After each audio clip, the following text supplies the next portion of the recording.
Hello, welcome back to what I hope is the last episode of the Lincoln Green series, the renovation and kind of corrective actions that have been involved around this vehicle.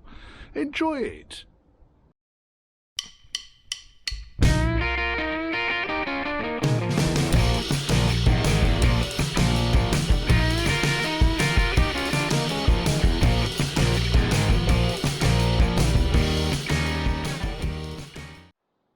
Please check you're subscribed. Channel's performing. I want it to continue to do so. So if you're not subscribed, why ever not? Click the dingy bell thing, comment down below. All these things help. All these things help. If you want to contact me, then it's churchhouseclassics, and that's all one word, at gmail.com. And if you want to support the channel and this madness that is my life, then there's a PayPal me link scrolling down here. Apologies for husky voice. No, there's no apologies for husky voice. I'm getting over a bug. But at least I'm back at work. My arse is pointing south. Anyway, enjoy the video. Right, ECU has been sent back to the United States. It will be winging its way back to me, hopefully, for next week. The fault was identified.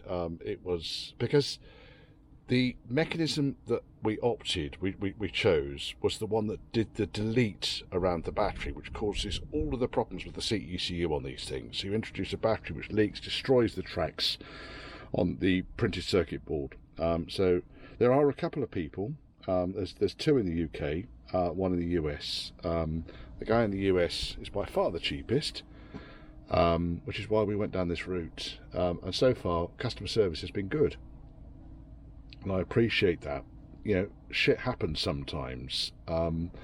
So what effectively happened was the seat was working fine, no problems at all. I started to introduce the mirrors. And as you know, there's two different types of mirror switches, one with a red connector and one with a black connector. Make sure you're using the one with the red connector, which I was. Mirror started to work. I thought, oh, fantastic, that's really good. And then everything packed up. The whole lot, and it turned out to be a fault inside the ECU. So that's why we are where we are there. Now, the rest of this really, and then of course I lost the best part of 2 weeks through injury and illness. So missed a pickup date. So rescheduling the pickup date now. I'm really just going through making sure this thing is absolutely spot on for the work that I've done. I'm ready to go back to the customer. Needs a damn good detail inside and out. Now, so that's seat. Next thing I wanted to do, that fell over just now, that's silly Richard. Let's look after these bits, shall we? The rear window lift is slow on this side. I've got another motor. I'm just going to try and fit the other motor and see if that doesn't make the difference. Obviously you need to do silly things like take the central locking actuator out of the door first. Once the central locking actuator is out of the way, then I can gain access to the motor, which is right behind it. And then I can, first and foremost what I'll do, you can see here I have lubed the channels up, which is why everything's covered in silicone oil. I'll see if the glass drops up and down nice and smoothly. If it does, then it's going to be down to motor or electrics. Right, new motor in. Oh, that's quicker.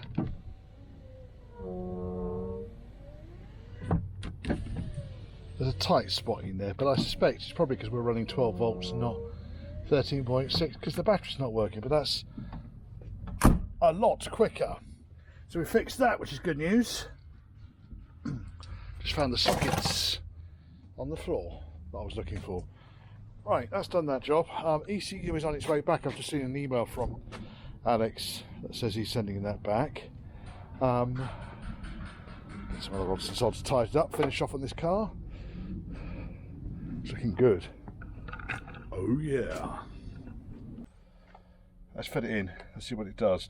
So what Alex has asked me to do, which is pretty much what I did the first time around, is to install it onto the seats, remove the mirror switches, check the CT's ECU function, and then start messing around with the mirrors. So you can see the seat's already out. I need to get this thing located back on its bracket. These things, they are a bit of a squeeze.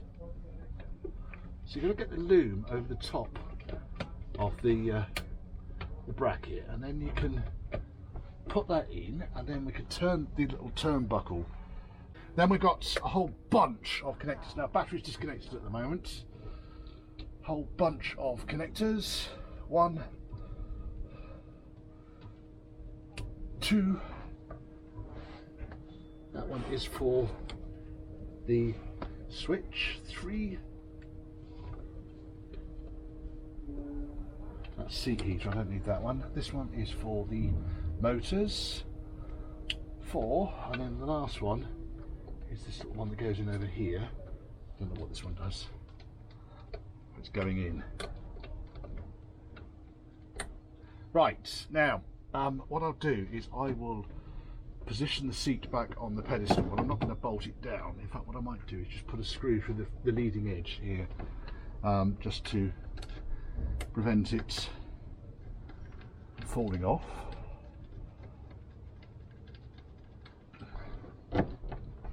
Should do it.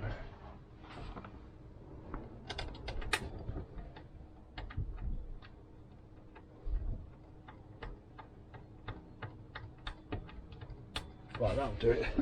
Holds the seat reasonably solid. Mirror switch is out. I'll take the selector switch out as well.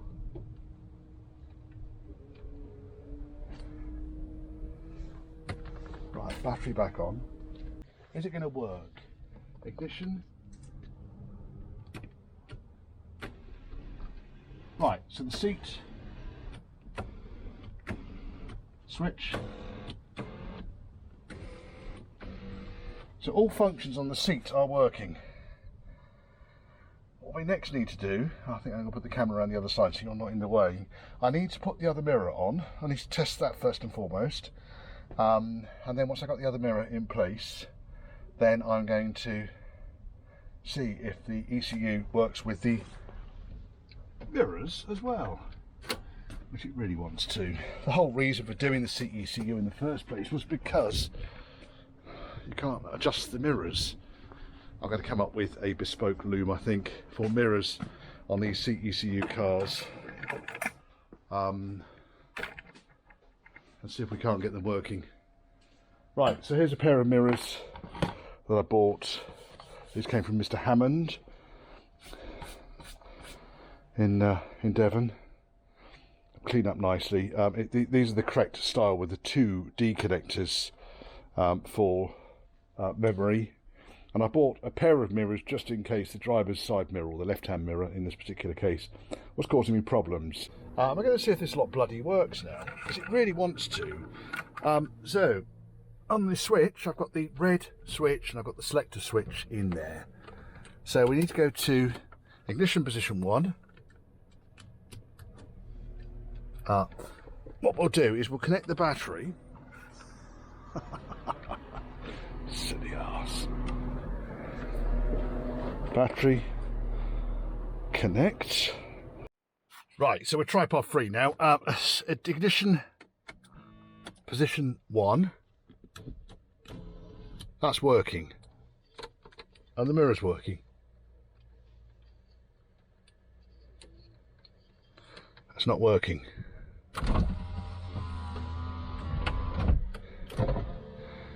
I'll just open the mirrors so that we check that we right, seat's still working. Go to other mirror position.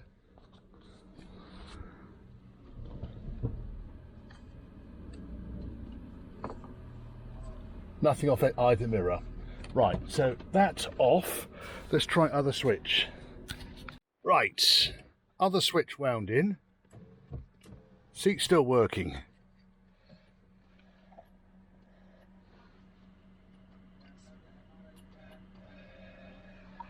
It's working. It's not working in all orientations. It's doing something. Right, let's go to the other.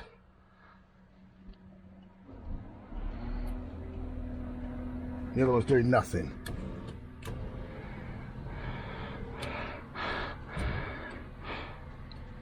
So we had literally just the up position on that mirror, and now it's doing nothing at all. I guess what I could do is see if the direction switch, so this is the customer's direction switch, no markings on it whatsoever. This is one that I grabbed out of my stash, so that can come off there, that can come off there, that can go on there, and then I want that to be down, an ignition switch back on, and seat working.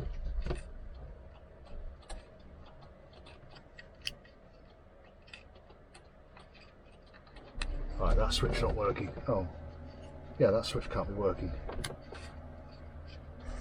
Yes, it is working.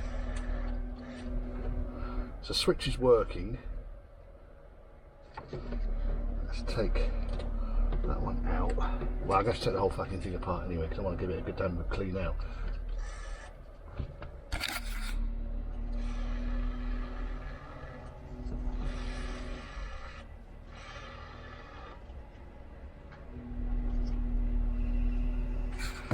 Well, the switch sort of works, and then it stops working. And seat still works. What I might do is take the customer switch apart to see what's going on inside it, because we know that one of these is working and one isn't. I need to know which one's mine, don't I really? Mine's the dusty one. Okay, so the joystick is actually held on. It's just a push fit. What I really need though is my pry bar in order to pull that off. Give it a go. There we are. Underneath, that comes off. There's the peg. Now, next thing, this round bit in here is threaded onto the switch.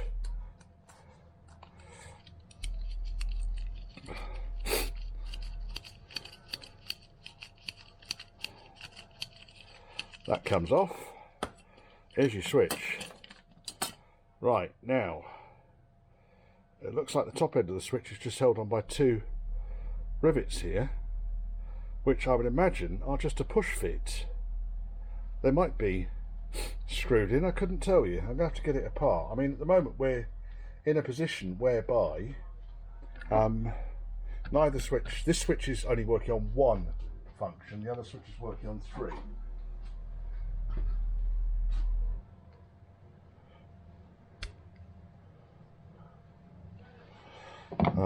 Let me see if I can work out how to get this thing apart, and then I will show you. Oh, there we are. Literally just pushed the screwdriver in between the red and the black plastic parts. That's pulling it apart. Right.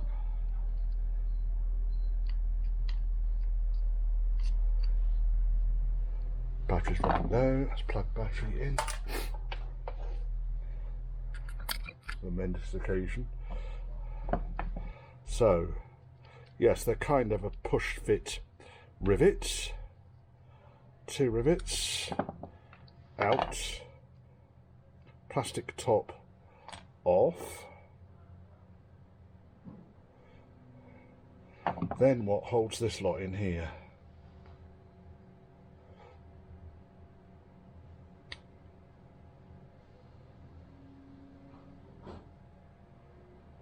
There's a lot of gloop in here, I'll tell you that now. Look, then it looks like this whole centre module is going to come up.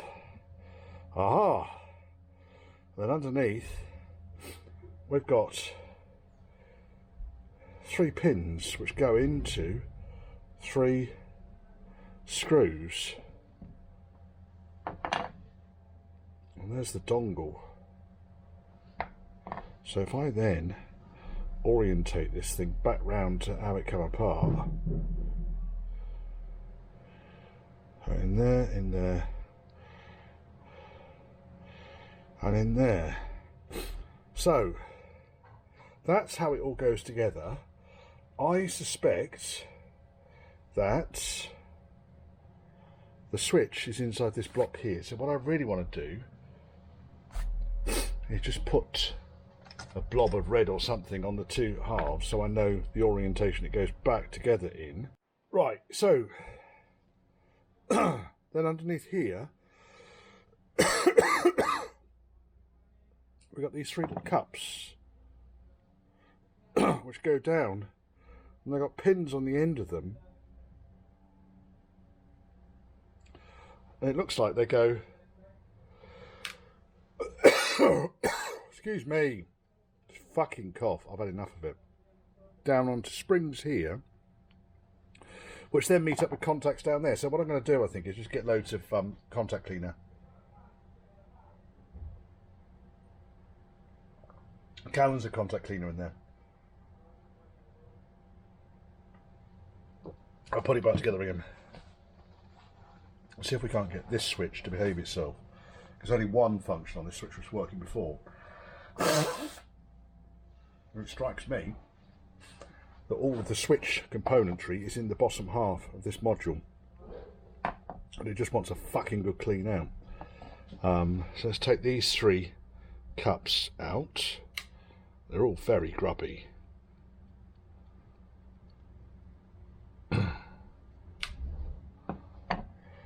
And then it looks like there's three springs.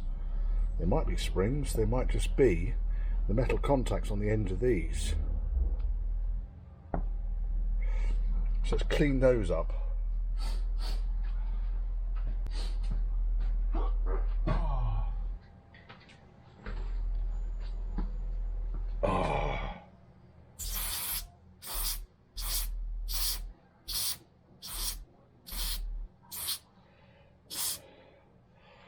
Shine here already.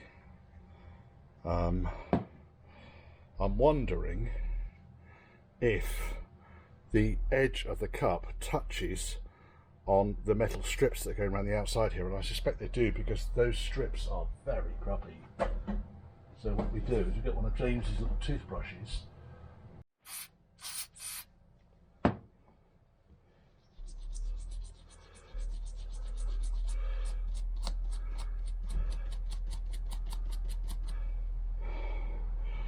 cleaning it up nicely. What's going on there? Let's get the loop.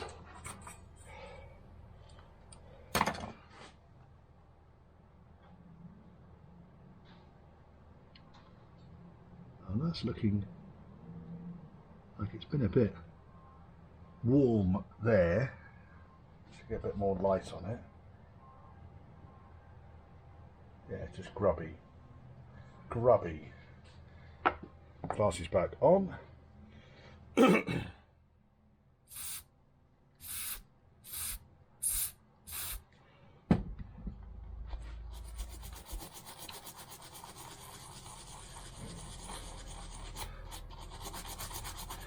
can see how clean that is already, just with the contact cleaner. Seems to make all the difference. That's cleaned up nicely in there. And nice. And nice. Right then, next thing we've got these three little cup things.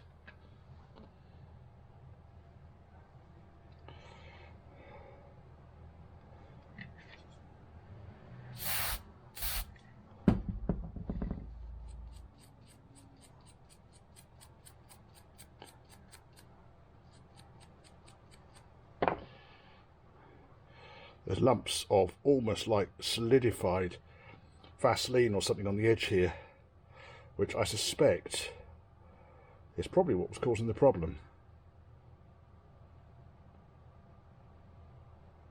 We've got nothing to lose by taking this one apart, by the way, which is the kind of the key message here. Nothing to lose at all, because it didn't work already. Right, so customer's original direction switch, which I've reassembled. My left and right switch, does it work? Oh.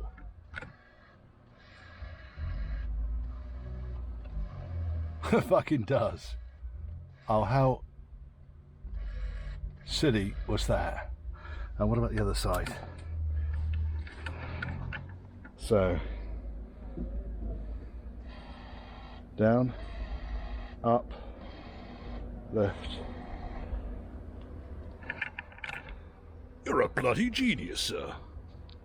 Don't mind if I am.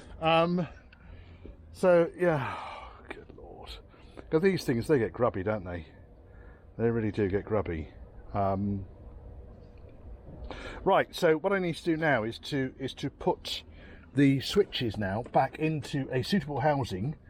We've got a broken left and right switch. I might take this apart as well, but the customer's one doesn't even have the arrows on it, whereas this one does. So I might be inclined just to clean that one up and reassemble this back into a housing. What I'm going to need to do though is work out which way is left and right, because obviously I need to mount it in. In fact, we've got this one here, we know exactly how it mounts in. We're going to rebuild exactly like that and see if we can get it working. So we're pointing towards the right mirror, outwards, inwards, upwards, downwards, and left mirror,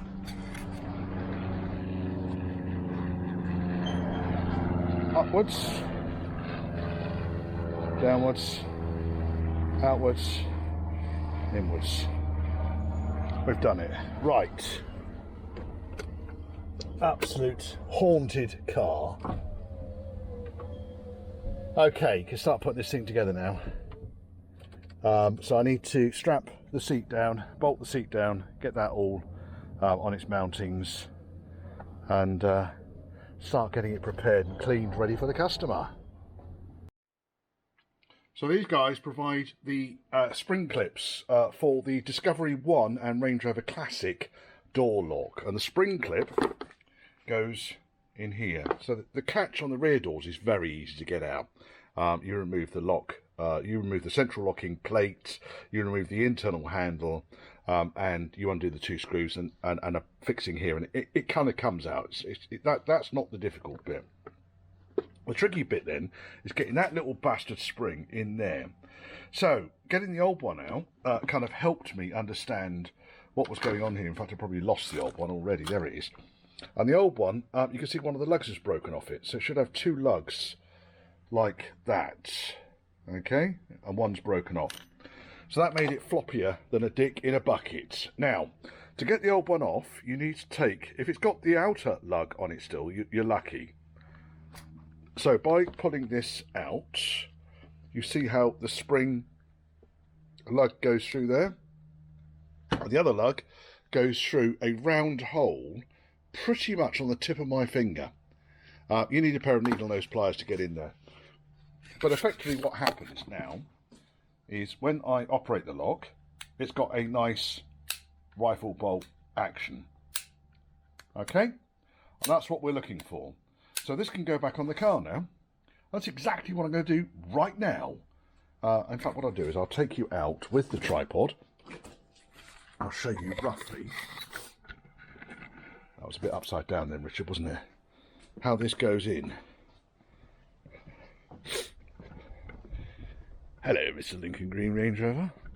I'm getting to the bottom of this this fast idle speed, by the way, and it's a weird one. It is weird. I think someone has struggled with this greatly in the past, and I might even have the solution to it. So, more or less, the lock goes in that sort of position, that sort of location. I've taken the handle off here because it gets rid of one of the rods, and that makes life so much bloody easier. Right, let's get the tripod erected. We might struggle a bit. It's a very, very, very bright day today. I'm not moaning about that, I'll tell you now for nothing. Right, so that's the lock rod. What you really need to do is to get this back in here,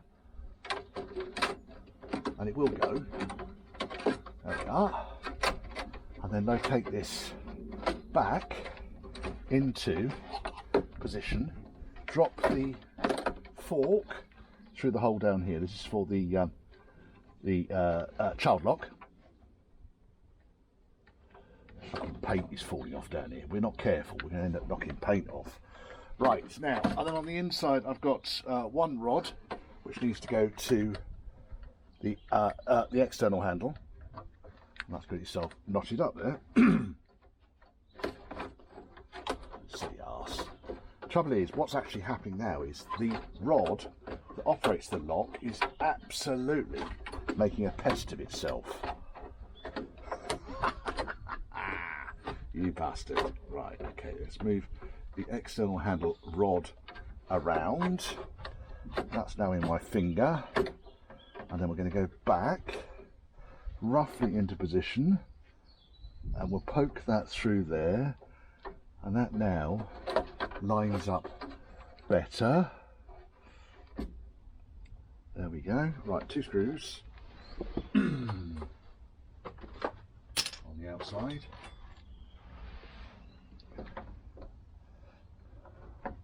There's 1. There's 2. Let's move that down. We can then, how does that fit? That fits onto there. There we are. Right, so that's got, feel the difference from Mr. Floppy to that kind of operation. I'm pleased with. Now, when it comes to this fixing here, there's a bloody great washer that goes in behind it. So if you haven't got the bloody great washer, it's dropped inside the door. Go and find it. Otherwise you're wasting your time. That can go in there. That can go in there. And then before we do this, I can do the external handle in a second. Do these 2 screws up. Rear doors are so much easier because rear doors, you don't need to take the glass frame out. Front doors, you've got to take the glass frame out.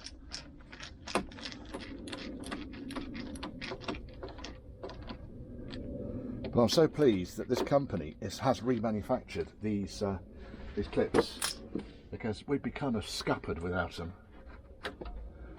And they're made out of the right sort of material too, which is even better. Right, internal handle rod is going on.